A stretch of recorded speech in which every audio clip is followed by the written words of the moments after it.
Hey guys, what is up? 30FC here, and today we are talking about technical attributes. Now, how I mean by this is you'll see all the attributes on the screen, and whilst a lot of them are quite, yeah, I definitely understand what that is. There's others that aren't quite as simplistic as perhaps they should be. So that's what we're going to do. Now, if you hover above them, it kind of tells you a little bit about it, but what I'm going to do, I'm going to go through all the technicals. We'll also go do a mental video and physicals, but I'm going to be reading them out to you and trying to explain them to the best of my abilities, because sometimes it's hard to really understand what they mean. Right, so we'll start with the first one, corners. This attribute reflects the player's ability to accurately take a corner. What this means very simply is not how powerful he can take a corner, not how he can float in, anything like that. It's just very simply the accuracy that this corner taker is going to have to find his man. Okay?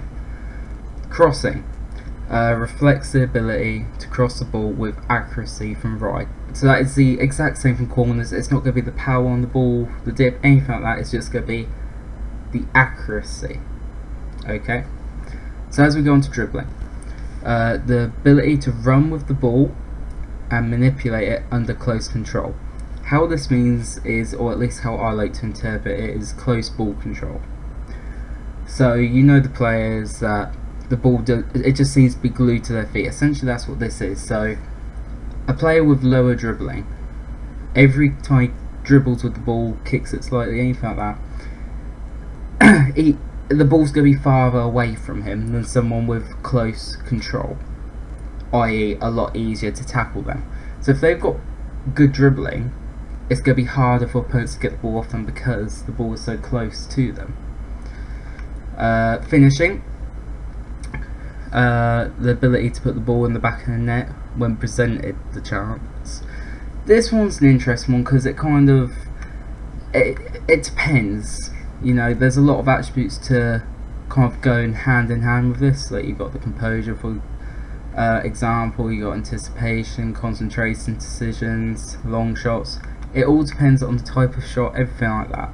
But this is just the plain old ability to put the ball in the back of the net. That is all it is. But just because, say, they've got 20 finishing, for example, it does not mean he's going to score a lot of goals. He needs to have other attributes supporting it.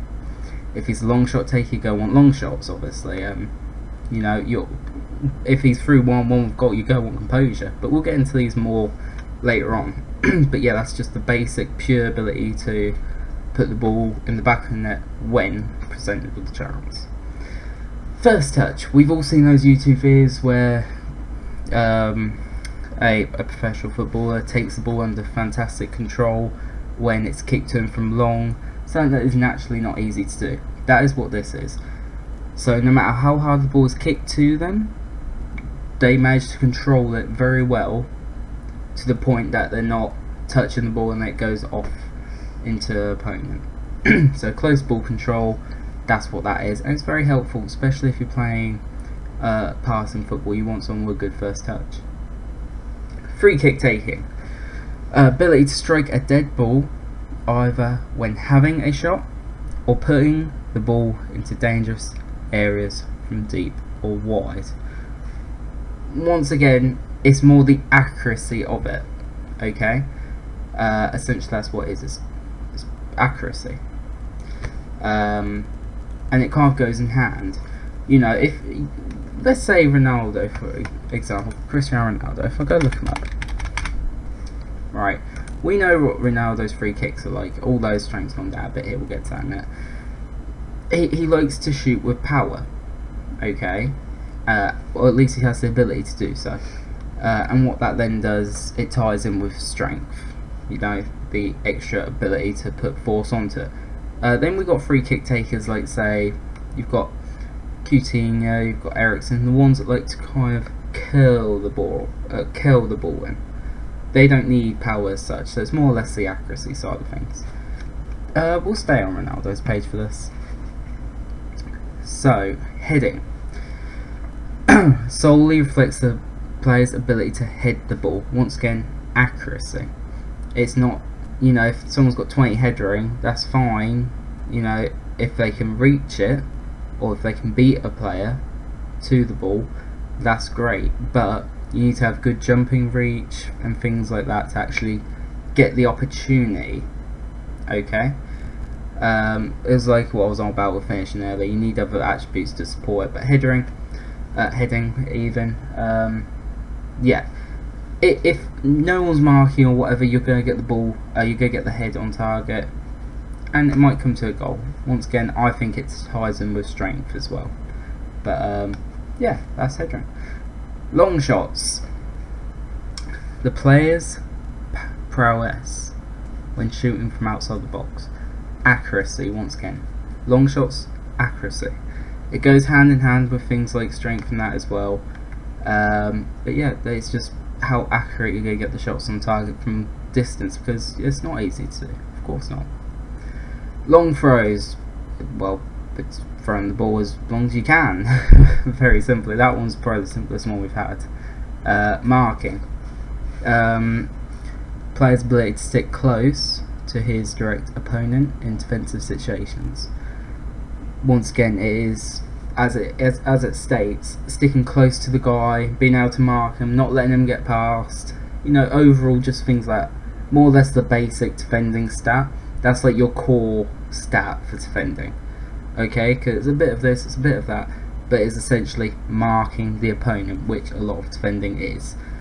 Not all of defending, because for example, you need anticipation, composure, concentration, you know, tackling the works. So yeah, that is essentially your ability to mark a player, whether it be close and whatnot, just the ability to mark them. Passing. I think we know what passing is, but what this does, because yeah, in general, this is just your ability to pass the ball. Now this ties in with vision. Vision is, let's say, your distance. Okay, the longer distance you have will help with your passing.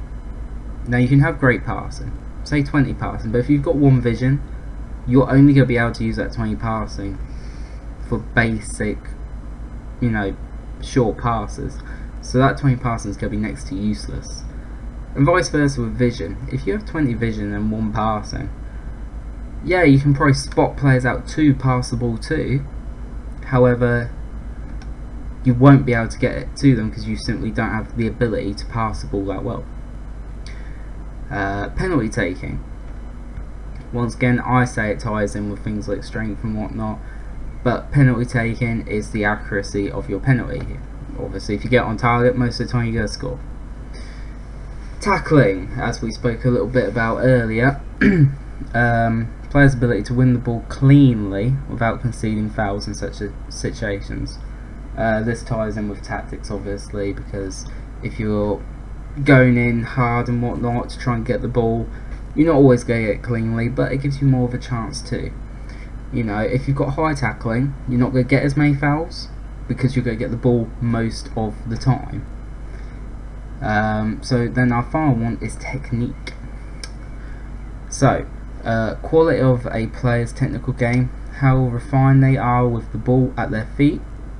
Technique is important in being able to pull off a tricky pass or cross-field ball. So this one kind of ties in a bit more with passing vision than the rest of them. You know, a bit of these and that, but it's just your overall technique, the way you're able to do things. So, you know, outside the foot shots, for example. Okay, that you need technique for that. Okay, so it's the ability to be able to do more with your feet. Whether it be, you know, those nice little flicks you see in real life, you know, special passes, just the overall ability to be technically gifted with the ball. So it's a bit of close control, it's a bit of great passing, it's a bit of this, that and the other. But essentially that don't mean if you've got 20 technique everything else is going to be great. No, it just means you've got the ability to do them. Okay, you know, say a Rabona, for example, that you need technique outside the foot. Like I said, technique. Even curling the ball, technique. Okay, these are all techniques. It's not the fundamentals or basics of football. Because obviously when football first started, you probably didn't have a lot of these. Obviously I weren't there, but you didn't. I don't think you had a lot of these. You know, like say the Cruyff term, for example, when that came into play, that needed technique. It's a bit more common nowadays, but still technique. But anyway, I hope this video has helped you. Obviously we'll be doing the mentals next time round and then physicals, but we've got the technicals out of the way, and well, I hope you guys have enjoyed. If you have, please leave a like. I'll see you in the next one. Bye bye.